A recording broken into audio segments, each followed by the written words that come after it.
Merong motion to inhibit. Now, ito,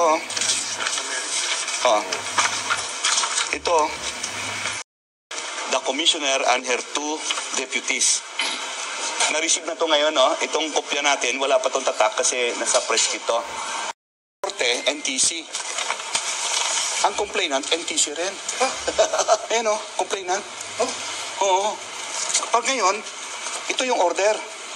Sa order, merong mga dispositive portion. Ang dispositive portion, yung orders ng NTC. Dito? Di ba? Parang judge yan na nag-file ng kaso at ang kaso nasa korte niya. Ang NTC, sila ang judge, sila ang piskal, so sila din ang complainant. So yun ang nangyayari sa...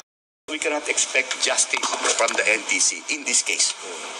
The NTC is the judge, the NTC is the complainant, the NTC is the executioner.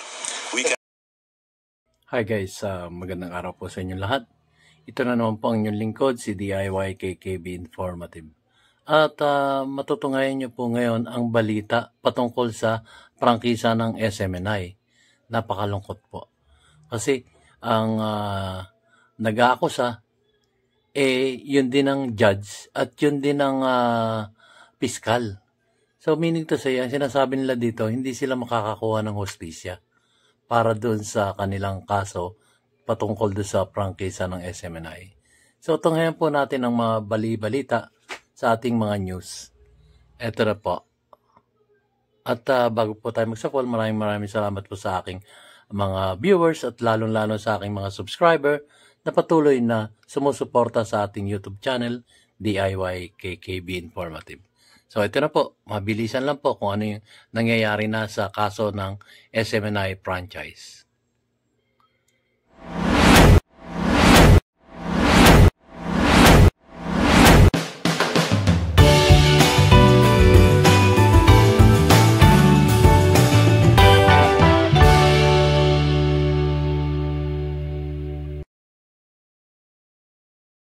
Ang SMNI ng sagot doon sa inisyong show cause order ng National Telecommunications Commission o NTC ay naghain sila ng motion to inhibit para bitiwan ng NTC, partikular ng kanilang commissioner na si Ella Blanca Lopez at gayon din ang dalawa niyang deputy commissioner yung reklamo laban sa kanila. Dahil ang sinasabi dito, Ella, parang ang NTC na ang nagiging complainant, ang NTC pa ang nagiging huwes, at ang NTC pa ang nagiging korte. So ang gusto ng SMNI na ilipat, maaari daw itong gawin, Ella, sa Department of Justice at humiling din sila, Ella, ng 15 araw pa na extension para magsumite ng kanilang sagot doon sa inihain ng show cause order ng National Telecommunications Commission o NTC. Okay, komentuhan po natin ang bahagya. Ating kanina rito sa tanggapan ng NTC. Komentuhan po natin ang bahagya. So guys, yun, napapuna ba natin? Di ba? Ang NTC ay may sariling korte. Tapos pinatawag sila dahil nga sa show cause order. So nagpunta naman sila pero saglit lang yung kanilang punta ron dahil sila ay magpa-file ng petition. Dahil unang-una, saan ka nga naman makakakuha ng hustisya dito? Sa kanila na yung korte, sa kanila na yung judge, at sa kanila pa yung complainant. So meaning to say, hindi ka makakakuha ng hustisya dito. Nakakalungkot po bakit ganito ang nangyayari sa ating bansang Pilipinas. Parang, ang iniisip ko dito, parang nagkakaroon na ng connivance. Nagkakaroon na ng pati sa Kongreso may pagkakaisa na. Pati ba naman yung mga ahensya ng ating mga gobyerno ay panig na rin sa Kongreso. Dapat hindi sila nagkakaroon ng connivance. Sa nakikita natin guys, malinaw na malinaw po na parang nawawala na ang hustisya dito sa ating bansang Pilipinas. But anyway, dudulog pa raw naman sila sa ibang korte, kagaya ng Department of Justice. So, ituloy po natin guys. Nakakalungkot po. ang dito sa Quezon City ang mga abogado ng TV network na Sunshine Media Network International o SMNI na sina Attorney Mark Tolentino at si Attorney Rolex Suplico. Kaugnay ito sa pagdinig ng NTC sa umanday paglabag ng SMNI sa prangkisa nito na ibinigay ng Kongreso noong 2019. Nagugat ito sa pahayag ng hosts ng dalawang programa ng SMNI. Kasama na dyan si dating Pangulong Rodrigo Duterte at si Jeffrey K. Eric Celis. Noong isang linggo ay una nang dumulog ang TV network sa Court of Appeals at humiling ng temporary restraining order na alisin yung ipinataw sa kanilang isang buwan na suspensyon ng NTC. Question din nila bakit isinabay ang suspension order sa Shocos order at hindi man lang sila binigyan ng pagkakataon na sumagot na labag umano sa kanilang karapatan sa due process. Ela, nanindigan din itong SMNI sa pamamagitan ng kanilang mga abogado na na-influensahan umano o nagpadikta itong NTC. Nagpadikta ito sa House of Representatives sa pamamagitan ng resolusyon na inilabas at sinulat ni Representative Margarita Nograles. At ayon pa nga dito sa SMNI, gusto nilang magkaroon ng mabilisang aksyon ang NTC dito ngayon sa kanilang motion to inhibit na inihain ngayong araw. Yan muna ating update mula dito sa Quezon City. Balik sa iyo, Ella. So ngayon po ang matutunghayan natin ay ang dalawang abogado ng SMNI. Si Attorney Rolex Suplico at si Attorney Mark Tolentino. So, itong dalawang to ang abogado ng SMNI at naroon nga po sila sa NTC, sa National Telecommunication Commission upang maghain ng inhibition. So, kasi ang sinasabi nila dito, hindi sila makakakuha ng hustisya doon sa prangkisa ng SMNI. Kasi nga po, ang sinasabi nila ay ang NTC ang hukuman, ang NTC ang piskal, at ang NTC na rin ang complainant. So, meaning to say, all in one. So, kahit sa nating anggulo tignan, wala silang makukuha ng hustisya rito.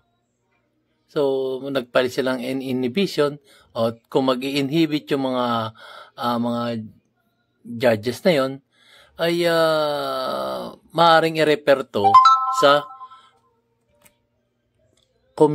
sa Department of Justice. Yun naman kasi message na yun, no? Pwedeng i-raffle to sa Department of Justice. So, doon po pwedeng magsimula ang hustisya. Depende.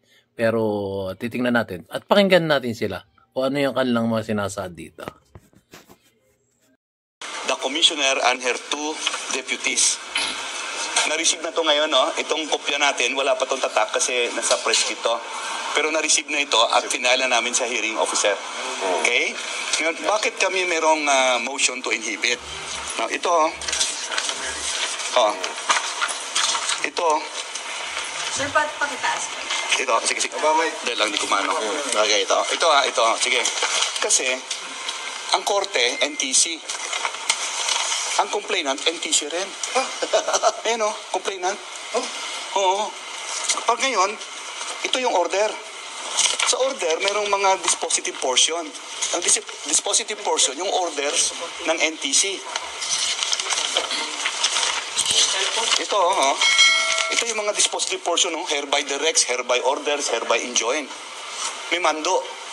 Pinirmahan ng tatlo. Ano naman, may hustisya ba kami dito? Di ba? Parang judge yan na nag-file ng kaso at ang kaso nasa korte niya. May laban ba ka doon? Sir, what happens to the case if they all inhibit? Kasi may matitira pa po ba? Kung gano'n, pwedeng i-refer to sa Department of Justice. So, mag-assign yung DOJ ng bagong mag-decide about this case. Kasi ang nangyayari kasi dito, ang NTC, sila ang judge, sila ang piskal, so sila din ang complainant. So, yun ang nangyayari. So, due process dictates a cold neutrality of an impartial judge and must appear to be impartial.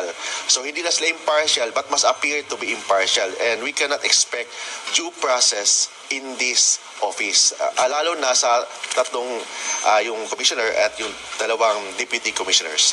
In short, we cannot expect justice from the NTC in this case.